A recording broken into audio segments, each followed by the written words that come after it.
being chased by that Terminator.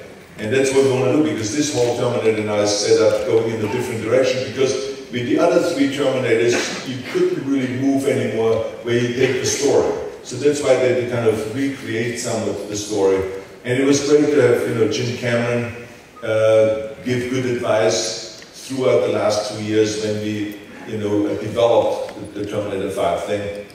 Even though he's on to Avatar and he's writing and he's going to direct very soon those movies. But, you know, it was really brilliant writing. The woman that wrote Avatar, which Jim Cameron wrote the Terminator 5 script, and she did, with her partner, did a great job. And so it's going to be really, there's going to be some great surprises of who is becoming the ultimate villain and who do I have to fight, and how it was reprogrammed, and the time travel.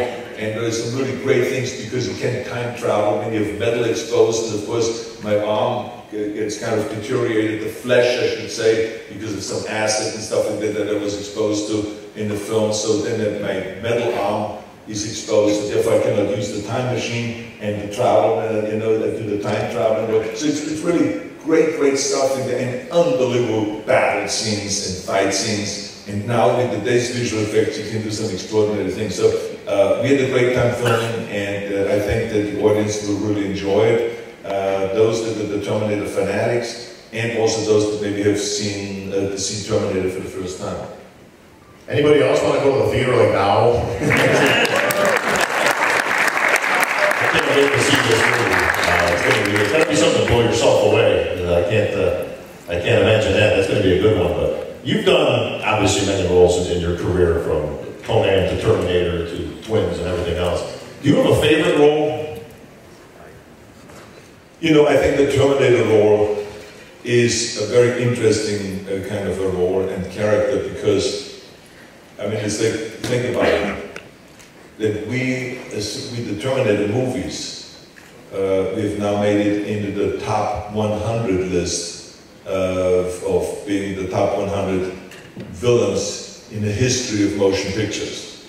But also the character made it in the top 100 list of heroes in the history of motion pictures. So it is the ultimate hero and the ultimate villain, depending on how he's programmed.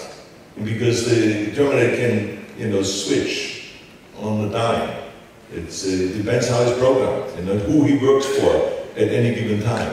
You know, is it that he's representing the machines, and is he being programmed by the machines, or has he been reprogrammed by human beings to help the human beings? So that's really why he's like, you know, one of the ultimate heroes and one of the ultimate villains at the same time.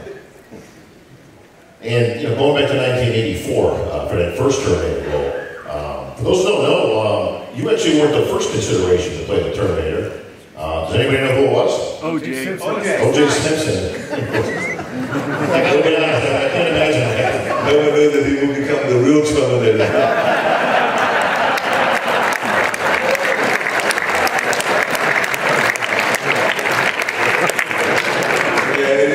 It was really wild, because the original painting that Cameron did of Terminator, with the leather jacket and with the 45, with the gun in the hand and all that stuff, or I should say across my chest like that. I have this painting at home. No, actually my office is hanging, and that painting has O.J. Simpson's face underneath, because what Cameron did was basically he kept the leather jacket and the gun in the hand and all that stuff, and the only thing he did was change the color of the hand and change the face. He put my face and painted my face over it, over O.J. So now that is, if you would scrape, I'm not about to scrape my face away now, you know, I like it too much. But anyway, but if you would see O.J. Simpson nowadays. It's really wild. I mean, to own a painting painted by Jim Cameron, and you know, he's an extraordinary artist. He's a spectacular painter. I mean, really unbelievably gifted guy, not only in writing and directing, but also in painting and so many other things. And so I have the painting in my office, and it's really amazing. But I was, as a matter of fact, asked to play Reese, the Kyle Reese character And so I was all prepped, and I was studying the lines and everything like that to go in there for the interview. And then one day Jim Cameron asked me to go for lunch. And I went to lunch with him and with the producers, 2 of the producers there. And by the way, none of them had any money with them. I paid for lunch. It was really funny, and everyone said, Jesus, my wallet. My wallet.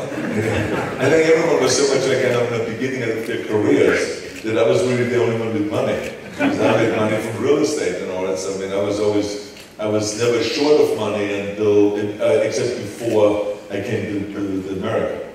Then I never had anything, period. But I mean, then when I came to America, I started saving money, doing seminars and exhibitions and stuff like that, and had my cowboy boots and always stuffed the cash into my cowboy boots and stuff. So when I flew from England back home with my 50 pounds, that no one saw it during the flight, when I was falling asleep. So that was the idea. But in any case, so I paid for lunch there. But in that meeting, in that lunch meeting, Jim Cameron and I talked about Terminator. And we talked about Greece and the various different characters in there, about the time travel and all this. Then I somehow got all kind of worked up on this Terminator character. And I said to him, I said, look, I don't care if you have O.J. Simpson or if whoever is playing it. I said, I just want you to know that you should really study the character that Yul Brynner played in Westworld. Because he played a machine. And he played it really well. I said, Yul Brynner, of course, is one of the great stage actors and brilliant actors. And I watched him, The King and I, in New York, and we've become friends.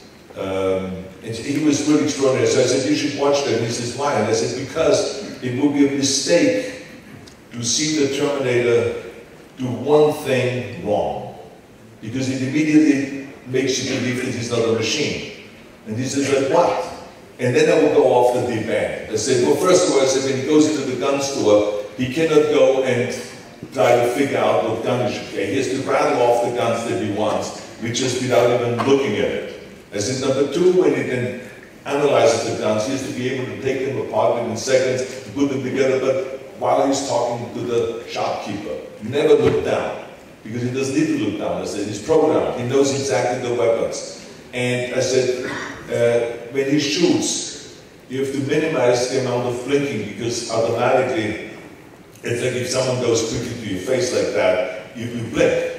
And even if someone says to you, okay, now I'm doing the same thing again, you go like this, you blink again. So it's one of the things you cannot help yourself. So you have to really train yourself.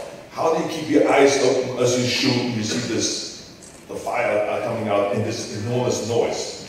So if you put earplugs in there so it's not this noise, well, what do you do? But it's, you know, so it's very important that you train yourself and you shoot guns every day, boom, boom, until you keep your eyes open. And then hopefully half of the time you maybe blink, but the other half it's open. So that's what you should shoot for. And so this is how I went through everything, like this step by step, the way you should ride the motorcycle and the way he moves, the way he talks.